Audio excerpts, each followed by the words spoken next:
All right. Good morning, everybody, and thank you so much for being with us today as we talk about creating family-friendly experiences for all.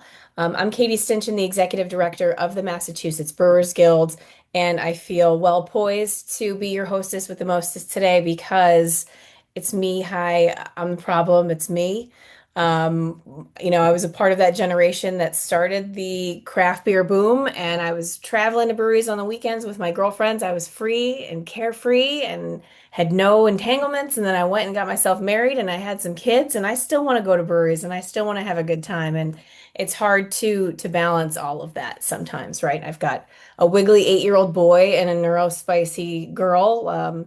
And so that in itself just creates challenges. I'm sure Kelly also threw herself under the bus when we were chatting earlier, that she's also a part of this generation of people that we're trying to live our lives. We had kids during COVID. We're trying to make the best of it. So, um, obviously today's conversation came from our board going on tour last summer and asking our members, you know, what do you need? What do you need help with? And I got an overwhelming response that, Katie, we need help with, managing families and tap rooms and blending these two experiences because this is what we're seeing. Nobody wants to be the headline. Nobody wants to be the person that just posts, a benign operational hour change at your tap room and all of a sudden, you're in the New York Times because you're shifting, your hours from 21 plus after 7 p.m. 5 days a week. So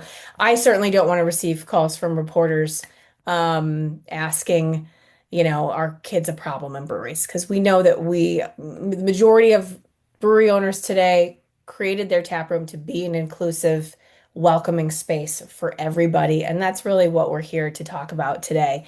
And I'm so grateful to this all-star cast that we've assembled with, tons of great expertise and different experiences, from hospitality to a bartender slash educator. We have the HR perspective. And then, of course, we have James coming in on the risk side of things. He always plays the heavy, but I think you're used to it by now.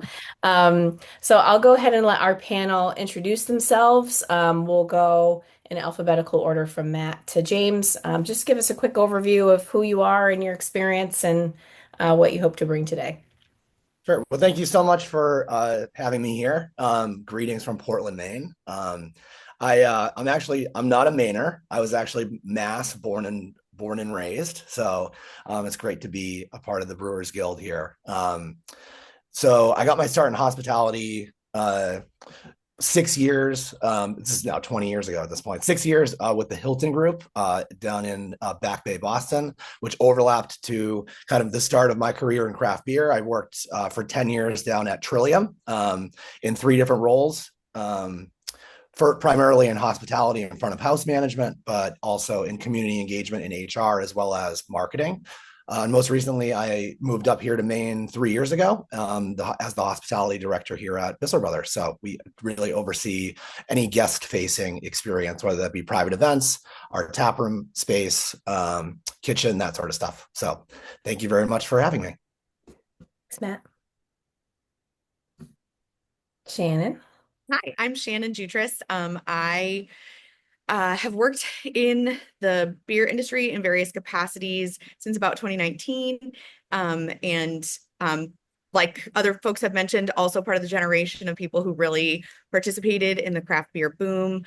I have also worked in education in various capacities in over 20 years, and I have experience both working with and observing very young children in classrooms, starting at birth, a lot of time spent with preschoolers, and then I work with kids all the way up to age 18. So I am definitely on kind of like the front end of some of the friction that can occur when multiple different groups are sharing a space, but I also am someone who's dedicated her life to working with children. So I have a lot of compassion for families and really want to help folks find ways that everyone can peacefully coexist in these spaces. Thank you. Kelly. Hello, everybody. Kelly Putnam here. I am the Director of People and Purpose at Lawson's Finest Liquids. We are up in Waitsfield, Vermont, and I've been on the team for almost 5 years now.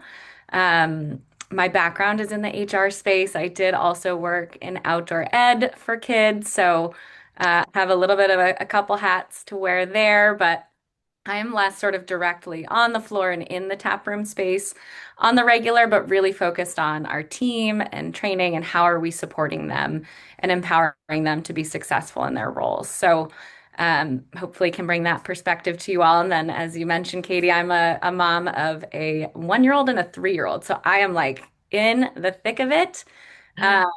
But love to get out and let them, rip around and get to enjoy a beer too. So, trying to balance those two parts of my life, but happy to be here. For sure. Thank you so much. And last but not least, James. Thanks, Katie. So James Sanborn, Allen Insurance and Financial. We are based in Maine, but we do business. Actually, we're licensed in all 50 states and do a lot of work, obviously, down in Massachusetts and with Katie at the Guild. I've been in the insurance business for 33 years, almost 33 years. Decided to focus on craft beverage back in 2011, 2012. And we've worked with hundreds of breweries over the years, so we've certainly seen some stuff on that end. And I actually have three kids. They're all older now. They're 24, 21, and 19. But they definitely spent a fair amount of time in breweries when they were growing up. So definitely been on that end of it as well. The empty nester. We're all jealous. We're all jealous of you. My youngest is actually driving to New York City right now, so we'll see how that goes. Wild. All right. Well, I'm gonna stop the share so we everyone can see one another. I definitely want this to be, a discussion, a conversation that we're having. So if you have any follow-up questions or clarifying questions for any of the panelists, feel free to pop it into the chat and I'll work to incorporate it into our discussion. We will save time at the end for Q&A as well. So let's pick on James first. Because this is about more than Yelp reviews and headlines and the salacious, Reddit posts.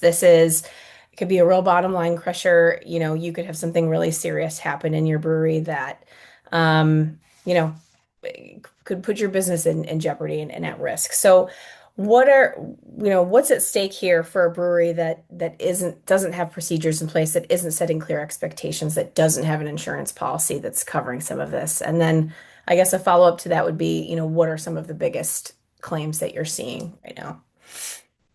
Yeah, so I mean, to start, most insurance policies are going to respond to most of these types of events. Ultimately, the purpose of liability insurance is to cover bodily injury, property damage, those types of things, slips and falls, all of that stuff happens in a tasting room. Doesn't really matter whether it's an 85-year-old woman or a 5-year-old kid. Chances are the insurance policy is gonna respond to it. So, kind of in a broad sense, the insurance should be there. Obviously, check your own and make sure that that's actually true.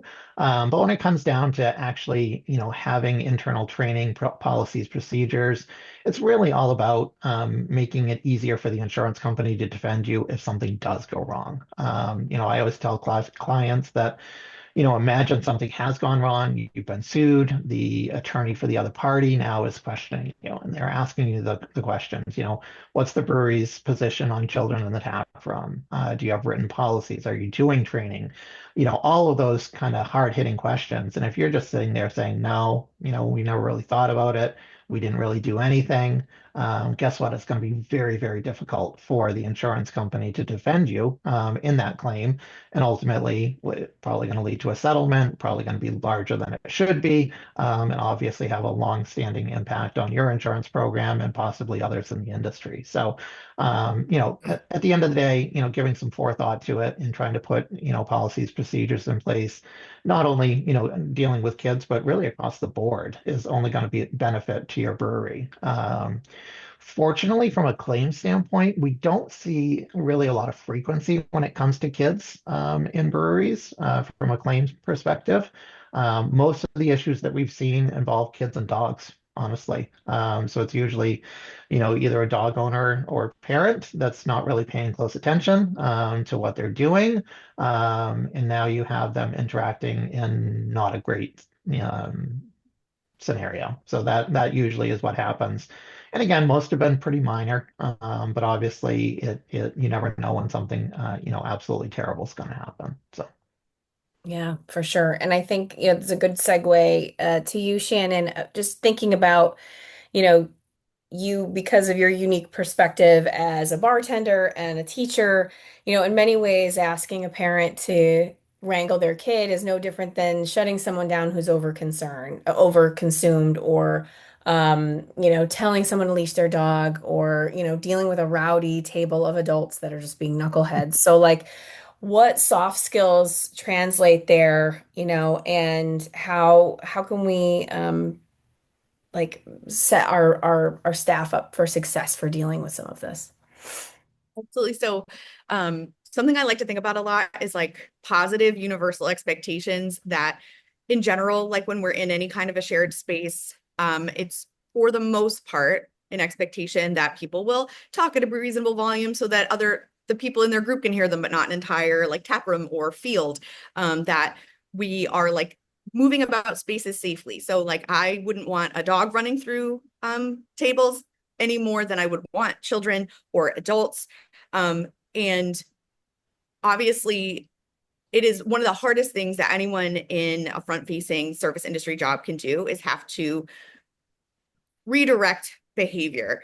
And a couple of things that I think can be really helpful there are just understanding that the expectations for the shared space, whatever they are for your business, are universal. That way it doesn't feel so much like you're targeting any individual. You are setting an expectation for everyone's shared enjoyment.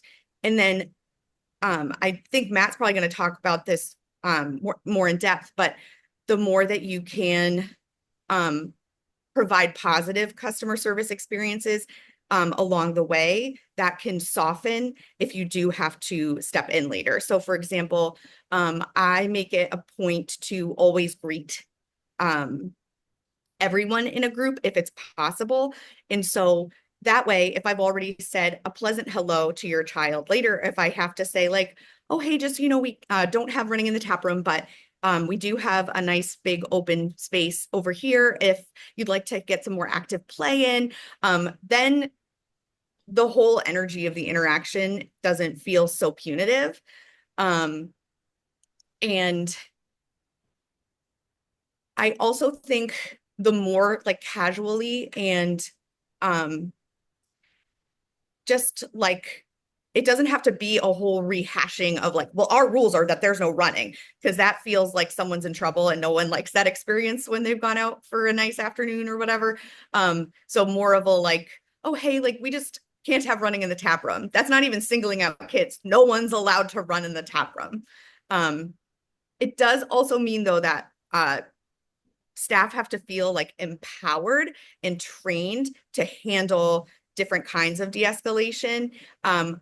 I genuinely think one of the hardest conversations to ever have is if someone has been overserved, because people can take that very personally. And of course, you are probably dealing with someone who has been overserved, so they may not be the, reacting like they would normally. So I do think it's really important for the folks who run, manage, own tap rooms to really equip your people so they feel like they understand your expectations for those kinds of interactions. You don't want your staff to feel like they're having to constantly exercise their judgment in ways that they don't feel like they understand what your judgment would be in that scenario. Which I think is just like that staff support piece is so critical. Yeah, and we actually we do have a toolkit that we'll be sharing with everybody at the end of this too. And we had Shannon kind of bless it or put her eyes on it, and she actually gave us some great verbiage to use for kids that they often hear at school. So, maybe you want to talk about like those just quick phrases that kids know because they're hearing it all day from their teachers. Right. So sometimes, right, um, the children are not always right by their families. And of course, for a lot of tap rooms, it is an expectation that kids are like within easy reach. But let's say you have a space where it's like wide open and more active play is an okay and permitted part of your like tap room or brewery experience. It can be really helpful to be like, hey guys, it's okay to run outside, but we have to have walking feet in the tap room. Or I'll actually use the inside voices language sometimes with adult guests because they get a little chuckle out of it, kind of de-escalates. Like if you have an adult group getting really rowdy, being like, "Hey guys, inside voices, please." Um, so then if you use that language with children, like it's just again, it's like a shared universal expectation that, but you can often approach it with like a levity that just reminds people of that we're sharing the space as opposed to making them feel like they're getting chastised. Yeah. No, definitely. I think humor goes a long way of disarming and softening tough situations. Um, so, you touched upon this a little bit about the importance of knowing that management has your back, like when you do have to step into a tough situation, because your tips are on the line, right? Like you don't want that review that's like, our waitress named Shannon with red glasses, Yep. bounced us today. Like, no one wants to be that person, right? So, Kelly, in your world, when you are setting up the culture for management, for your staff, how are you creating this where management knows that they're doing the right thing, your staff feels empowered to do the right thing, to have these uncomfortable conversations? What kind of policies or training do you have in place there, just so that folks know that you're there for them? Yeah, absolutely. So I think what's really important is this cultural piece. It's not being developed in the moment when they're responding to this, customer. It is pervasive throughout the organization, and you have to build to that trust and understanding over time. So we really focus on communication and our team's engagement. So creating these junctures of shared information, but also super important to leave so many different avenues to meet the team where they are. Make sure that you have a way for them to raise a concern or to ask a question in a format that feels approachable and safe for them. So, our taproom team has monthly meetings where they all pull together. This is a really great time to just like do hygiene on all the regular practices of how we're serving our guests and greeting them and welcoming them. And part of that can also be, maybe we've had an incident and we want to make sure that everyone feels really equipped going forward to tackle that situation if they find themselves in it. So, just regular like team meetings there. We also have an anonymous suggestion box. So if they just don't feel comfortable raising their hand in that big crowd, there's another avenue of communication that they can engage with at any time. We have quarterly all staff meetings for our whole team. And ahead of those, we have another sort of anonymous Q&A shout out opportunity for folks who, again, raising your hand in front of a big group can be really intimidating and perhaps an unstarter for somebody who has something that's either uncomfortable or they're insecure about raising it.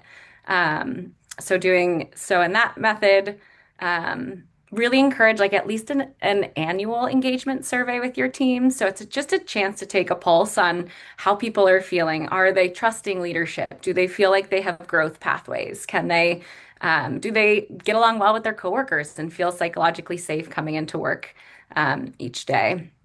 And then we also just have like a unique program we call Chats and Cheers with the CEO. So every month, our CEO has like an open invite. Anyone who's interested will cover lunch, and it's just a chance to sit down and have a direct line of communication to the top of the organization to share new ideas or suggestions or ask questions like, why are we doing this as a business?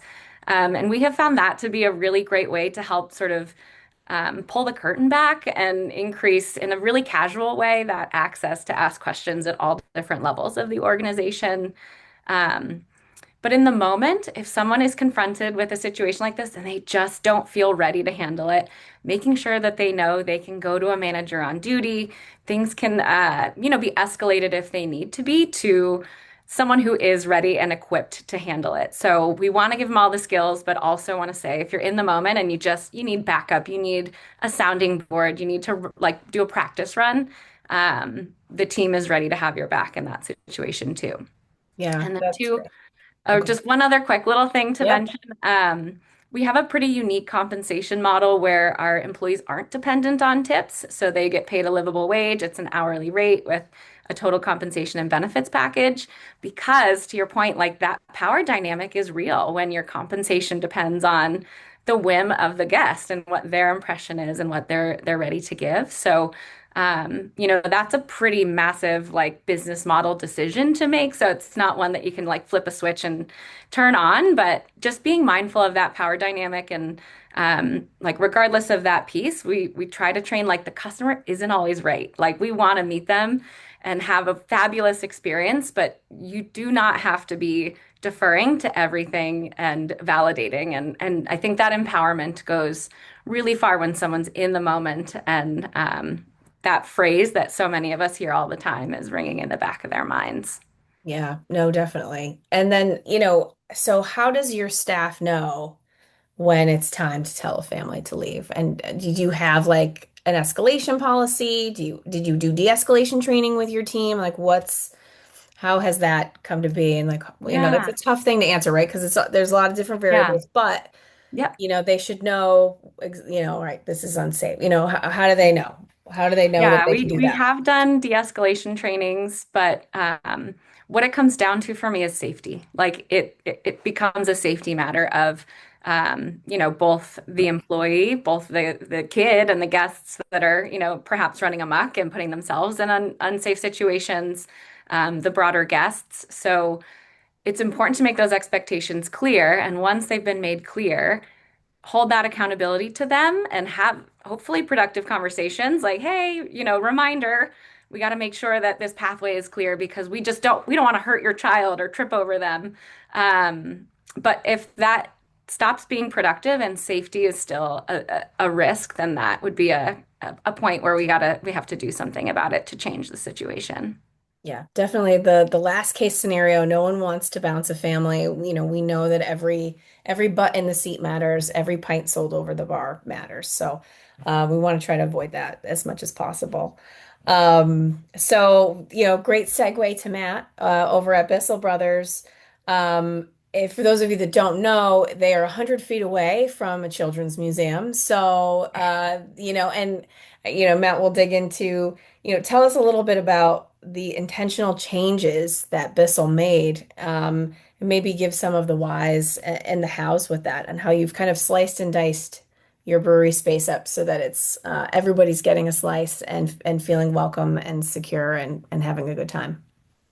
Sure. Yeah. So as you mentioned, we're in a very, I think, unique space up here on Thompson's Point, being literally a stone's throw from the main children's museum. But this really, I think in general, to really broaden it, because that's not the case for every brewery, right? I think it's just an extreme example of how we needed to really evaluate and reevaluate how we're able to be more welcoming to families and kids, and how we set boundaries and set expectations and that sort of thing. But realistically, overall, I think we can all admit this industry has really changed over the course of the last 5-10 years. And demographics have changed, right? And everyone in general is going to have their own unique community demographic, folks who are looking to come out and enjoy their space and the beers and food or whatever else you offer. So I think it's really important, just in general, as kind of lesson learned, to be consistently self-reflective.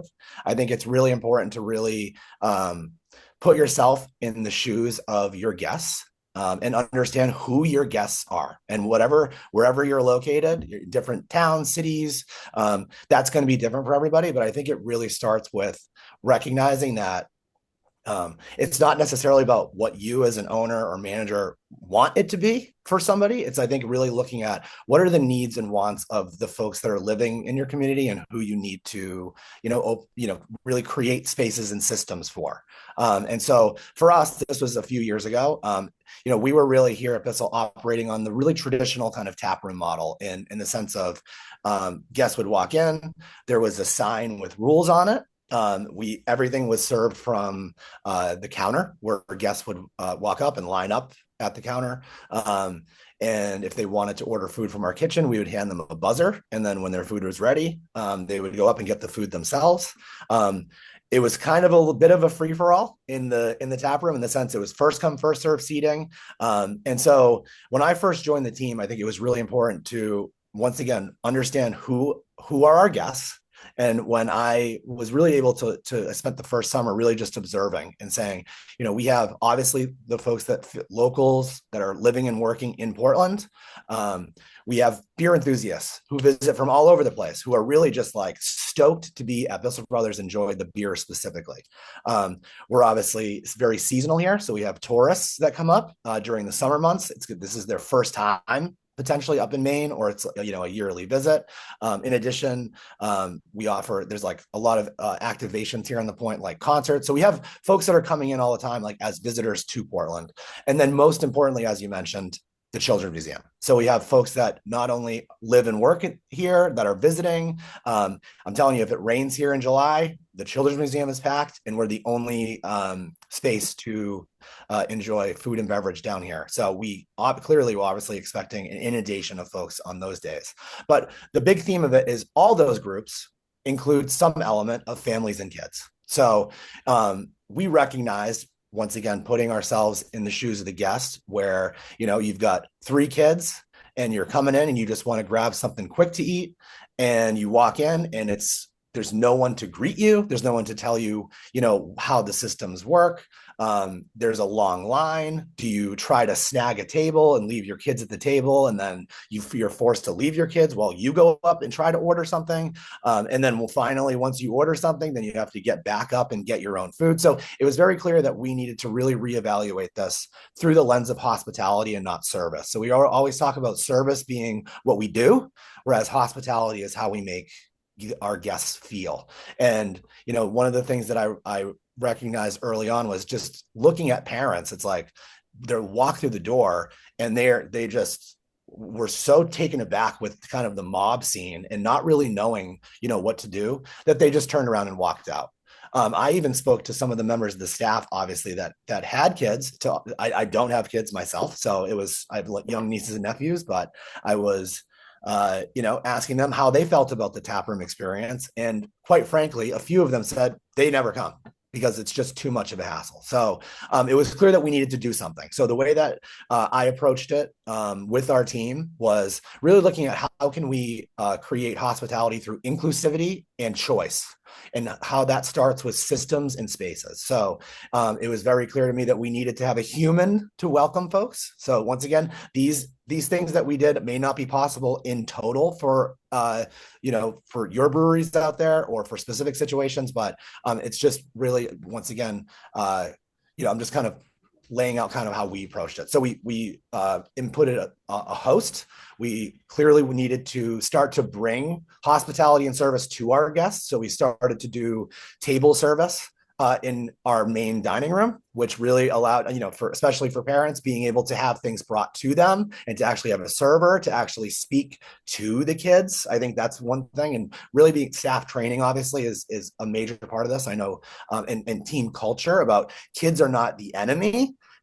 Everyone was a kid once. Right. So really empathizing, like a culture of empathy and putting yourself in the shoes of a parent and the kids. And like, once again, having spoken to other parents and having dealt with my nieces and nephews, it's like speak to the two kids when they're at the table. In addition, we put in food runners to be able to obviously bring food to the guests so they didn't have to get up and get their own stuff.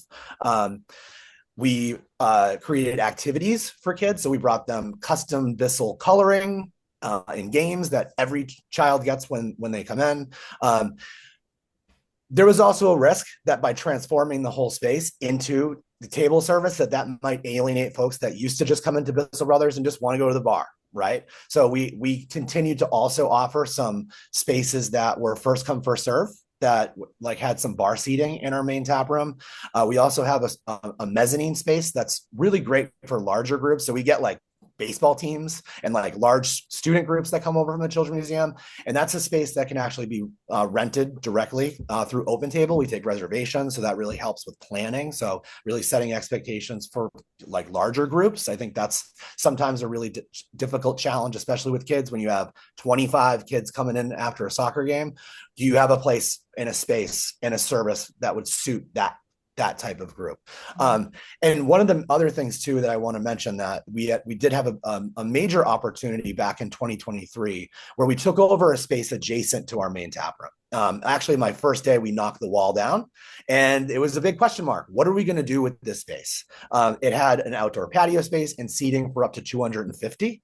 So in the end, it was potentially a risk reward. Like, is this going to just be a continuation of the same thing that we're doing in the tap room, or is this an opportunity actually to create a space that is really for adults only? Because I'm sure, as we've seen, there's been a lot of headlines. We see the feedback that, one of the biggest feedback messages that I saw when we first started being next to the Children's Museum is it's a daycare. Oh, Bissell's becoming a daycare.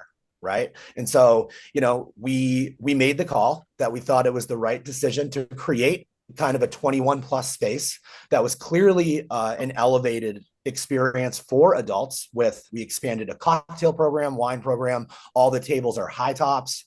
Just the general aesthetic is very much so. It's bar service, so there's no table service in that space. It's very much designed and specifically designated as an adult experience. And I think it's important to recognize that adults that have kids, they might want to come back and experience Bissell Brothers without their kids. And so we wanted to create, once again, these different aspects to hospitality through choice. Like if any given day I have my kids, there's a space for me and my children. They're, the staff is trained, and there's a system that's welcoming to the family oriented environment. But at the same time, it's Saturday. I'm down here for a concert. I just want to go with my friends to have some beers. I can go into the bar area. And so I think, in the risk there, though, was, is that going to work? Are we going to waste the space? Is there going to be a line of 100 families on a busy day on a wait list trying to get into the tap room, and we have an empty area with no one sitting there? And fortunately, it's really worked the exact opposite. We actually have really seen major success in creating that separate space. But I think overall, once again, that's not always an option for breweries to have a whole space open up. But I do think that getting creative with, team presence on the floor, being able to, I think specifically we talk about like creating like these boundaries and expectations, not necessarily through signage, but just through processes and systems, and how you can train your staff. And once again, anticipate guest needs and know who your guests are going to be. If there's tons of families that want to come into your space and spend a bunch of money, and you're kind of denying that experience and not really putting yourself in doing things to cater to those folks, I think that's not going to end well in the end. I think that's just realistically, once again, this industry is changing and demographics are changing. And I think it's really important to be open to evolution and to be open to getting creative with the space that you have. Even if you can't have a host and servers, we used to have a position called the lead service ambassador. It was just someone that wasn't designated to anything except for be a resource on the floor to guests to answer questions before we were able to really put into place this larger like structural framework of these different kind of, once again, hospitality and service environments. So sorry for talking so long, but yeah. No, it was you had a lot to cover. You had a lot to cover. You did a great job. And I'll say too that the Bissell Brothers was actually a recommendation of, one of my good friends was up in Portland with her family, and she was like, Katie, they've figured it out. Like I felt so comfortable. She has, again, a wiggly boy, and she's like, I felt so comfortable there. I felt welcome. I didn't feel like I was ruining anybody's experience if my son stood up and like did a jig and I had to be like, sit back down. So I tip my hat. I obviously, you have a lot of space. You have a lot more resources than some folks, but I think, it's important to think outside the box and creatively and ways that maybe you can incorporate some of these slices, into your operations. So, James, I think that I'm often hearing from breweries too, like, if I can't beat them, I'm going to join them and I'm going to build a playground, or I'm going to build, I'm putting in a rock climbing wall. I've actually gotten some emails from like a pop-up rock climbing wall. You install it in your brewery today. It's super safe. How scary is that for you? And what are you recommending to your clients that are coming to you with these ideas? And the short answer is don't. I mean, obviously, breweries are designed for, the 21 plus crowd. So from an insurance company and an insurance underwriting standpoint, the expectation is that, most of the people there are going to be adults, and that you're not really catering towards, those children. So, again, short answer is don't do anything that's really geared towards the kids. I mean, once that happens, your standard of care and standard of liability, really increases. If you have that playground or climbing wall or, whatever else it is, the expectation that you're going to maintain it, obviously that it was installed correctly, all of those things go up, significantly. And, ultimately, if a child does get injured, parents love their children for the most part, and Sometimes.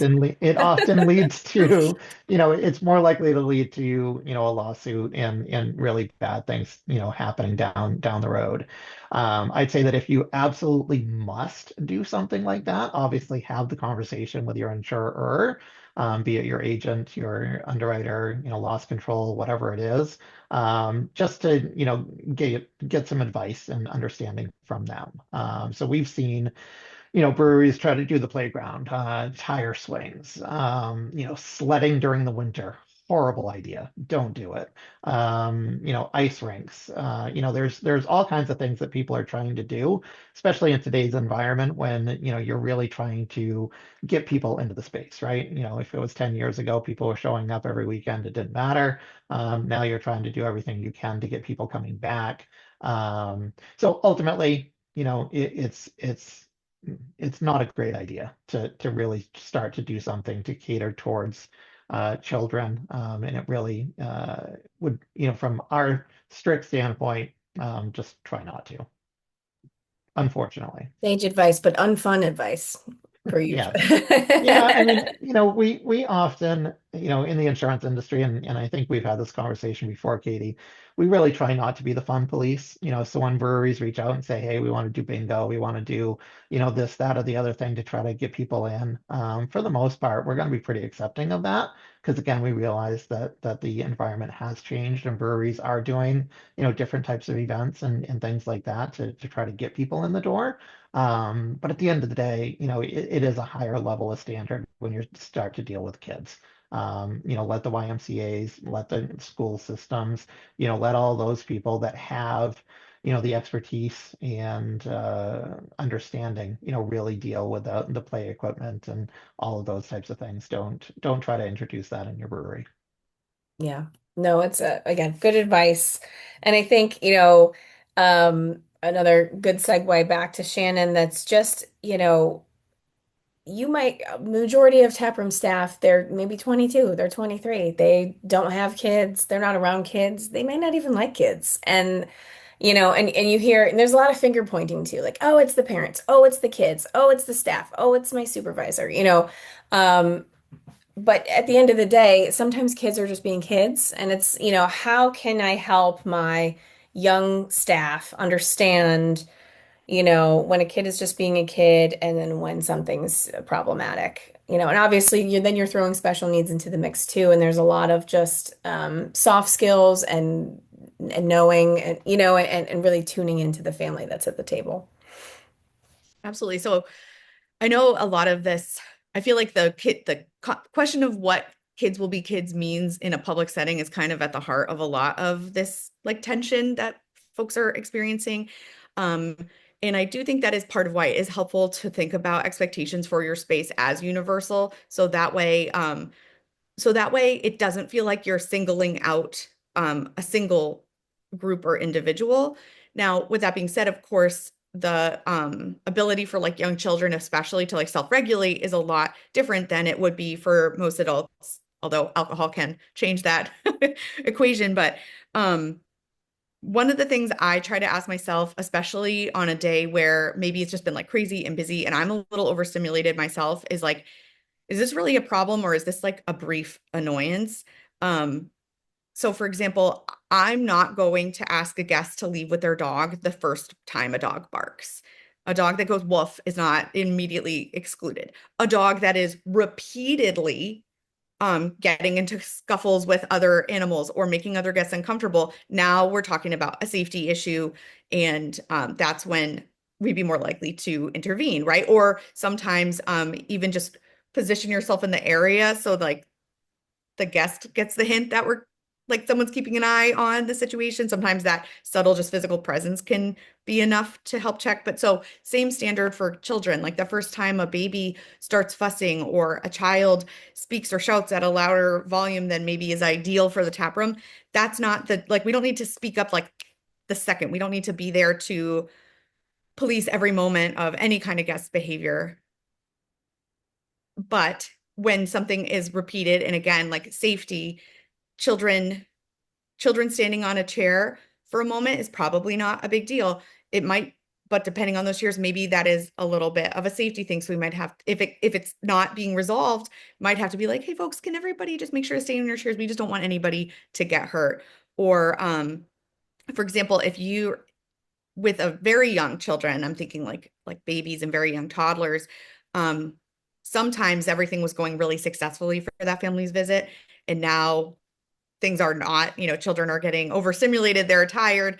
Sometimes it can be helpful just to ask, is there anything I can do to help? Because sometimes the answer is like, oh my God, yes, like, could I like get some paper towels, or do you have any water? I need to make their bottle. Like sometimes the solutions are very simple, but for folks who don't have a lot of experience with kids, I do think emphasizing the idea of like if you have someone who's like, I don't even really like kids. Okay, well, what is our threshold for asking an adult to leave, and how is that mirrored in or addressing behavior in our policies for kids? In terms of like just being like fair and respectful of everybody in the space and not assuming that noises made by children are automatically more of an affront to the guest experience than a rowdy table of adult drinkers. And then also like if having a system in place where there is support in the moment so people can see like from the business's perspective what the expectations are. So for example, even if maybe there isn't a manager available, encouraging staff to get a second opinion, like going to your other colleague in the tap room and being like, hey, what do you think about the table on the patio with all the families? Like, because that can be a gut check if someone's like, oh, let me go take a look. Let me go do a loop and just see what's going on out there. And they might be like, oh, actually, I just did a loop and everyone was sitting down and seemed good. So I think we're cool. I think they have it. Or they might go out there and be like, oh no, this is a moment where we should speak up. And sometimes that can be a helpful like gut check for everybody. Even in those, obviously the resource of having a manager on duty or easily accessible is like ideal because they are probably going to be the best bet, especially for younger or less experienced taproom team members. But in the event that that is not an immediate resource, having a second set of eyes, I think, can really help make sure that it's not just one person who's getting one taproom member who's just had a tough day or just generally is maybe not the most patient around kids to help decipher the difference between the reality of everyone sharing a space where we won't always get a perfect curated environment at every moment versus an actual safety or problem for other guests' experiences. I think that's super smart. Getting the second opinion, getting the buy-in from your colleagues, that also helps too as you're sharing what happened with your manager later or filling out an incident report or something of that nature. And I can tell you firsthand that when the wheels are falling off the wagon at the end of a lunch with my kids, I'm looking for the server. I'm like, bring me the check, help me get out of here. So I think just look at the stressed, sweaty mom who's doing her best and, be like, what can I do for you? Because the answer, at least for me, 9 times out of 10 is I would love the check to get the hell out of here Right, and right. get out of this space and give people back their Saturday. Like So reading the read room the room. and then, yeah, like offering those things like that. Oftentimes that idea of hospitality does off act, the way that we provide hospitality, checking in at a table that just seems to have something going on, but without assuming what the problem is, can resolve the issue, right? Because yes, exactly as you said, sometimes that group is looking for a box and a check, and they're going to leave, and no negative interaction or like correction needed to happen.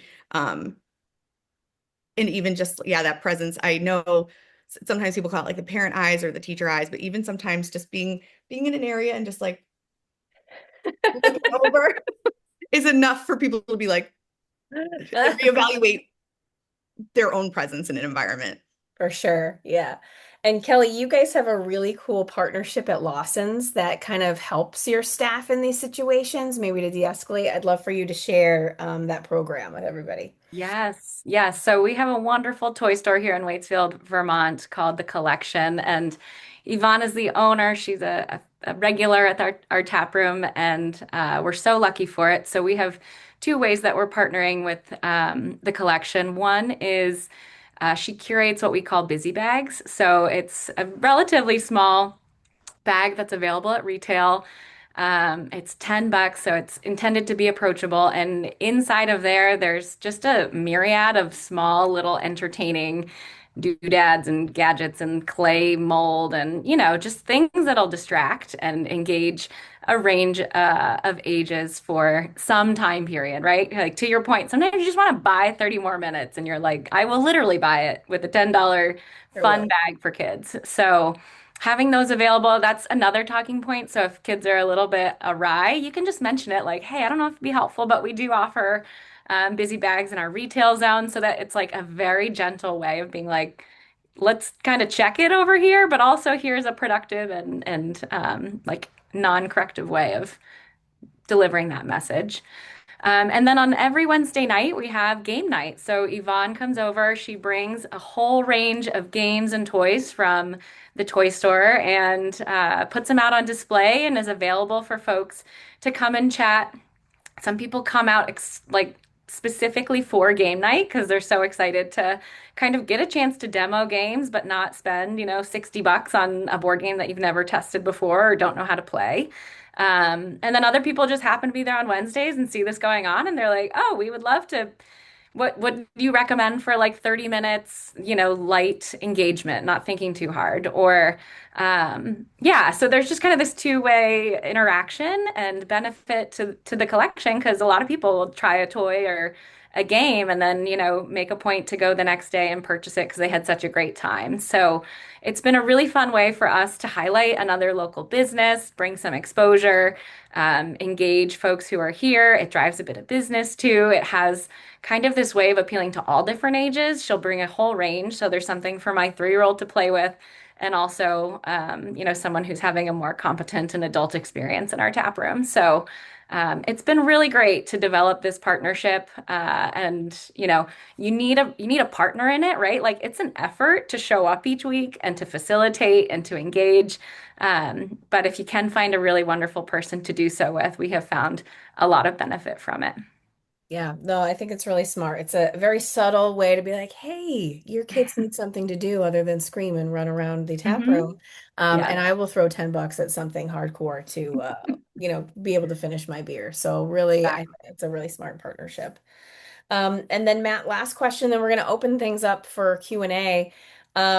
You guys were not only intentional about dividing the space, but you were really intentional about what you put in it. Like thinking about the furniture. Do I do gravel? Do I do mulch here? Do I do a picnic table? So maybe talk about, you know, what those decisions were like, what some of the decisions were about what you put into the space and then the hive mind that like came together to walk through all the scenarios of things that could possibly go wrong. Sure. And specifically to ground this to this conversation, the first thing that we did, collectively we have a team of MODs, manager on duty. They're essentially like team leads. They're the ones who really are the shift leads. They're on the floor, they're in the mix with the rest of the team. They're the ones who are on the ground. And so we started with when we were really looking at reevaluating the service areas and opening up this new space and updating our patio spaces.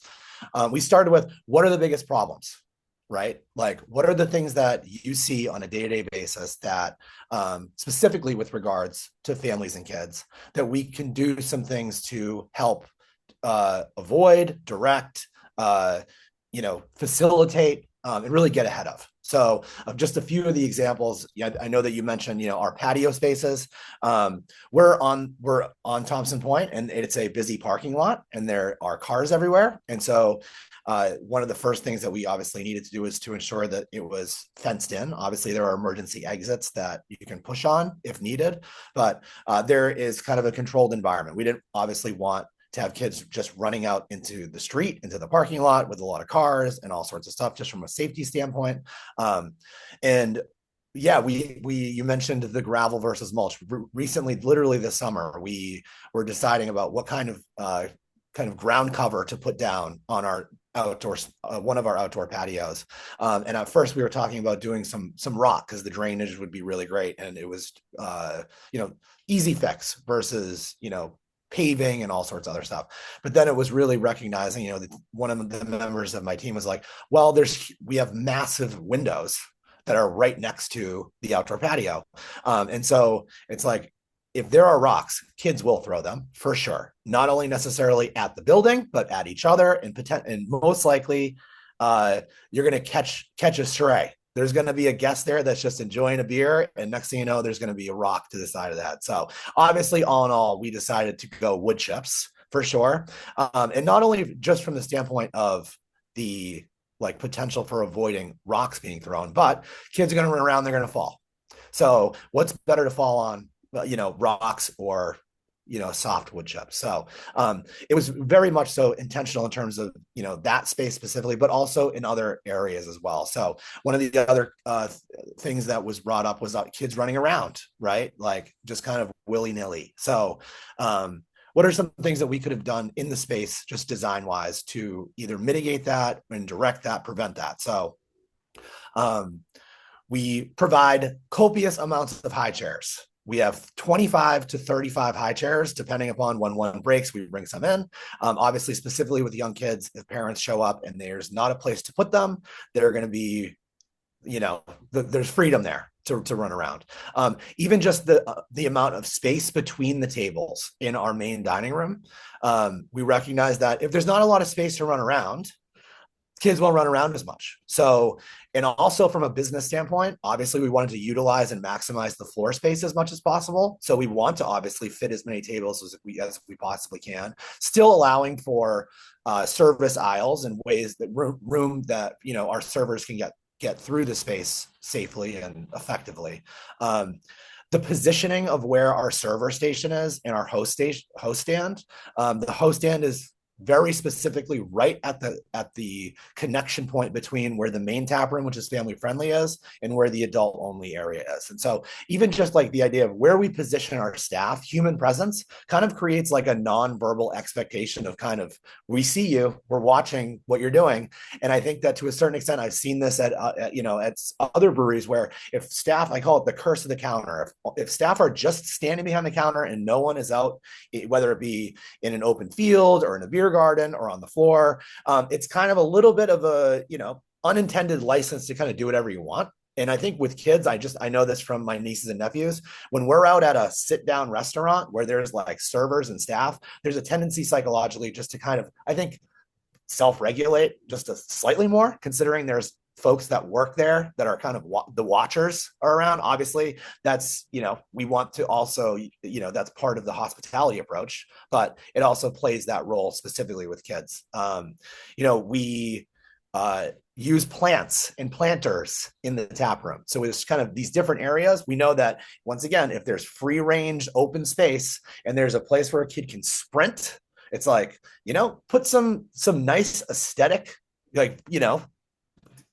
type kind of barriers throughout that really look nice, but also create kind of like areas of separation. And kind of, once again, it's kind of this like structural level of like control of the space, and saying, I know that if there's a large open space and there's a place for kids to sprint, they're going to do it. So let's try to get ahead of that and put into place, something that may prevent that from happening. Even in the bathrooms. So kids go to the bathroom, we have automatic sinks. And one of the things that we noticed was kids, they're short, they put their hands up and the water is spraying all over the place. The bathroom is a mess. So we specifically put in little stools that we put under the sink where when kids want to wash their hands, They can actually use the little step stool and they can wash their hands in a more controlled way so water doesn't go everywhere. And yeah, like these are just some examples of some of the things that this is obviously the most important thing is staff training, and I really think that I second it. Team culture, staff training. We have a mantra here of assume positive intent. Don't automatically assume that kids are there to ruin your space and to do damage and to scream and cry. That's not the intention of any of the guests, right? So it's really about creating, once again, a mindset of you know welcoming, inclusivity, like really, once again, trying to put yourself in the shoes of a kid. Like literally get, I think James had mentioned this at one point. It's like literally get down and look to see where kids are going to be, what they're going to see, where they're going to be at, right? So it's like, and really be able to, once again, if kids are running around, provide a high chair, provide an activity, try to understand, even with like, at the table, we serve every kid's drink in a kid's cup with a lid. Those little things that, like, one of the things that the server said is we serve these open cups and we have drinks everywhere, and it's just a mess because we know kids are going to be clumsy and they're going to spill their drink. So these are, it's obviously a combination of things that you can do from like, once again, a design standpoint, but mostly it's really about thinking psychologically about how kids are going to experience the space, how parents are going to experience the space with their kids, and how we can train your staff to be able to navigate that relationship. That's, brilliant. And I remember when I went to, I think I went to Widowmaker and they had a diaper genie in the bathroom and I was like, yes. So it's like the little things that actually show that like they are legitimately family friendly. They're not just like, yeah, okay, bring your kids. Like they actually give a shit and they're putting into process, they're thinking like a parent. So, We actually also we have sorry to interrupt. We do family night every Monday night from 4 to 7, where we create a night specifically for families. So if they're looking for a night that's like, we know that this is going to be, we offer $5 kids meals. Every kid gets a toy, an activity book, and then like a color changing branded kids cup with every meal. And so we use those things during kids nights, but also, if there is a kid that's like having a meltdown, we can still utilize those resources, like bring them the activity book, bring them a color changing cup, do something in the moment to get ahead of that. That isn't about trying to like tell parents how to parent, like avoiding the words like, you have to do this, you need to do this, you should do this. It's more of like, here's a solution, providing a solution that I think in the moment, once again, staff training and some simple, cheap, resources can help. Yeah. So really quickly, I just want to run through, we did create a toolkit for folks to access. It does include signage. I know we haven't talked about signs yet, and maybe we can do a quick rapid fire, but we really hung on the line of, launching with positive, as Shannon recommended, we love having you here. Thank you for being here. Family friendly does not mean unsupervised, right? So really cheerful, colored visuals here. I have a myriad of different families that you can choose from. And then we also created this sign. This was another brilliant Shannon takeaway, was just, having signs, your kids see these at school, right? Walking feet, safe hands, inside voices. Even if they can't read, they know what, these images mean. And having them at kid height as well is a helpful full tool there. We also have, we put together two guides for your review. One would be for like a handbook, and for your supervisor management team, training them on your escalation policies. What are your policies?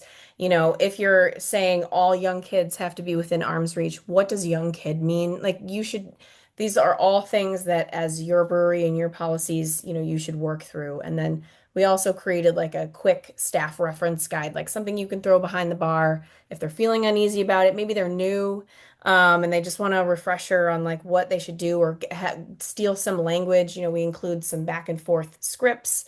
Maybe do a little role play with your staff during a meeting. And the goal here is for these to be samples that you can change and adapt and make your own. You shouldn't be copying and pasting this and saying, all right, we did it. Really be thoughtful and intentional here. I think that's the overall takeaway from today, is that the more thoughtful and intentional you can be about what it is to be a family in your space and maybe how to head off some of these issues, and then at least have clear procedures on what to do should, it hit the fan at your space. So where you can find this, head to our website. We do have a resource center if you didn't know. Drop down to member area home. If you haven't created a username and password, you can do that. Or if you forgot your password, just click forgot password and then you can reset it. And then it'll take you right here to our member area. And right down at the bottom, here's our family friendly toolkit. So I have all of those visuals in Instagram size, 8.5 by 11. And then as well as these sample kits. And then James actually gave me an incident report as well that you can look at and adapt and just kind of get a handle on things that you should be prepared for. So I know that we are out of time. I didn't see any questions come through. So I guess we were so thorough, guys, that nobody has any questions. We crushed it. But in truth, I will be circulating the slide. I'll put the slide with everybody's email information on there. I know the panelists have all open to receiving questions and communication from you all. So thank you for being willing to do that. But here's hoping for a strong summer finish of families in your spaces this summer and early fall. We thank you all. Thank you all for being members. Thank you all for being here. And thank you to my esteemed panelists for sharing all their knowledge today. Thanks for having us. Thank Thank you, guys. you. Thanks, Katie. Thank you, everybody.